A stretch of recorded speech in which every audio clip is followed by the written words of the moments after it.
Hi friends, out on the Saanich Peninsula, where the pumpkins return to the earth, I paused to watch the crows feast.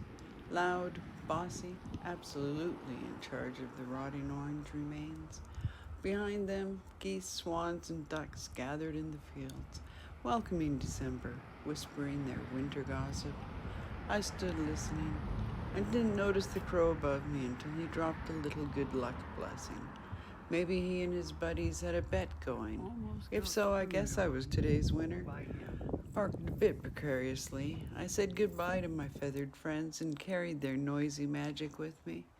For more moments like this, you can visit my blog at Sage and Tranquility. And in the meantime, stay tranquil.